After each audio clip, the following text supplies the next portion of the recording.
All right, are you ready to take your Spanish from just good to truly great? Today we're diving into the secret that separates fluent speakers from truly sophisticated ones. We're going to master the key connecting words that will make your Spanish sound polished, professional, and incredibly precise. So let me ask you something. Does this sound familiar? You can hold a great conversation, no problem. But then, when it's time to write a really important email or a formal paper, does it feel like you're stuck using the same basic words over and over again? Well, if that's you, you are in exactly the right place. So, here's our game plan for today. We're going to start by upgrading some common words you already know, like pero and por qué. Then, we'll get into some more advanced structures for showing consequences and conditions. And we'll wrap it all up with a new toolkit you can start using right away. You know, people always ask what the real difference is between being pretty good at Spanish, say a B2 level, and being truly advanced, like a C1. And honestly, a lot of the time, it comes down to these tiny little words, the linguistic glue that hold all of your big ideas together. Mastering them is how you make your arguments sound structured, clear, and just smarter, especially in formal settings. And let's be clear, this isn't about saying you're making mistakes. Using pero is totally fine. But knowing when to pull out a more formal alternative, well, that's about having the right tool for the job. It's kind of like switching from a basic screwdriver to a power drill. Yeah, they both get the screw in, but one gives you so much more power and precision. Okay, first up on our upgrade list is pero, which of course means but. It's probably one of the first 10 words any of us learned. But to really express contrast with some elegance, especially in your writing, you need a few more options in your back pocket. So your first-class upgrades for pero are sin embargo and no obstante. They both basically mean however or nevertheless. Now the key difference is structural. You'll usually see them after a period connecting two whole sentences. And that simple change, it instantly makes your writing feel more formal and deliberate. Just look at this example from, say, a business meeting. The first one is fine, it gets the point across. But the second one, using sin embargo, it creates a pause. It separates the two ideas, giving each one its own space and its own weight. It just sounds more thoughtful, doesn't it? Now this is where things get really interesting and subtle. Ahora bien is fantastic when you want to add a nuance. Think of it like saying, that said. You're not totally contradicting the first point, you're just adding a really important detail. En cambio, on the other hand, sets up a direct contrast, more like on the other hand, or in contrast. And look at the power of ahora bien right here. Imagine getting this in an email. First, they validate your idea. Your proposal is innovative. You feel good. Then comes ahora bien. It's the perfect smooth pivot to the constraint. We must consider the budget. It's respectful but firm. That's professional communication. All right, our next big upgrade is for the word por qué, or because. We all use it, constantly. But if you rely on it too much in formal writing, it can start to sound a little simple. So let's look at some much stronger alternatives. And just to prove my point, check out this absolutely wild statistic. In spoken, everyday Spanish, the word por qué is used in an incredible 91% of cases when someone gives a reason for something. It just totally dominates how we talk. But writing is a whole different ballgame. And this table just lays it all out there. Look at that massive gap.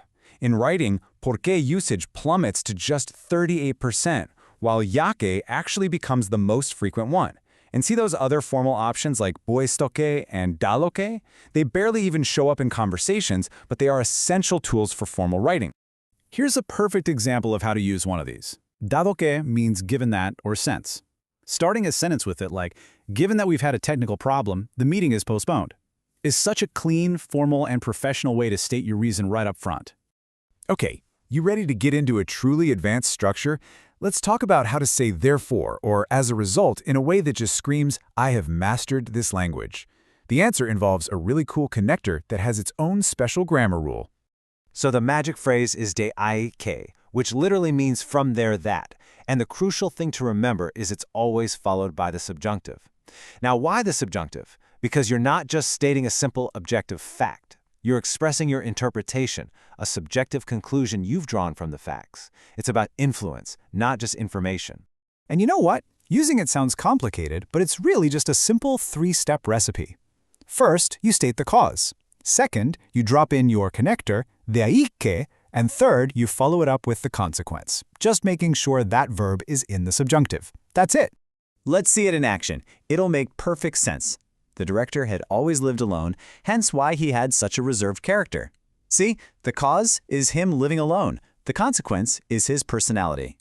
We use tuviera, the subjunctive, because his reserved nature is being presented as our logical interpretation of his lonely life.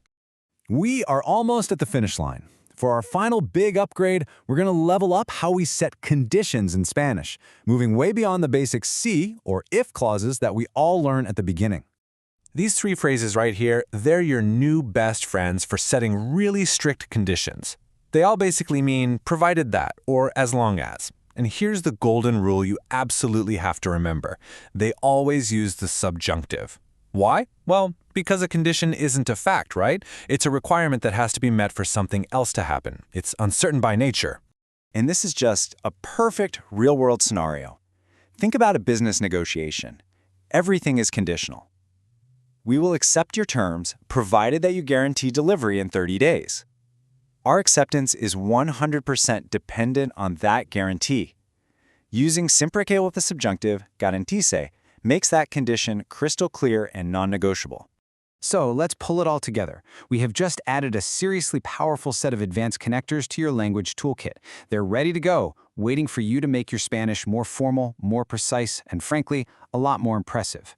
And here it is, your new cheat sheet. This is your takeaway. Instead of just pero, you've now got sin embargo for formal contrast, ahora bien for adding nuance, and en cambio for direct opposition. Instead of just porque, you've got dado que, puesto que, and ya que. And for those really impressive high-level structures, you have de ahí que plus the subjunctive for consequences, and siempre que plus the subjunctive for conditions. And there you have it, a whole new set of tools. But knowing about them is one thing. The real learning, the real magic, happens when you actually start using them. So my final question for you is this. The next time you sit down to write an important email in Spanish, which one of these are you going to use to make your point with more power and more precision?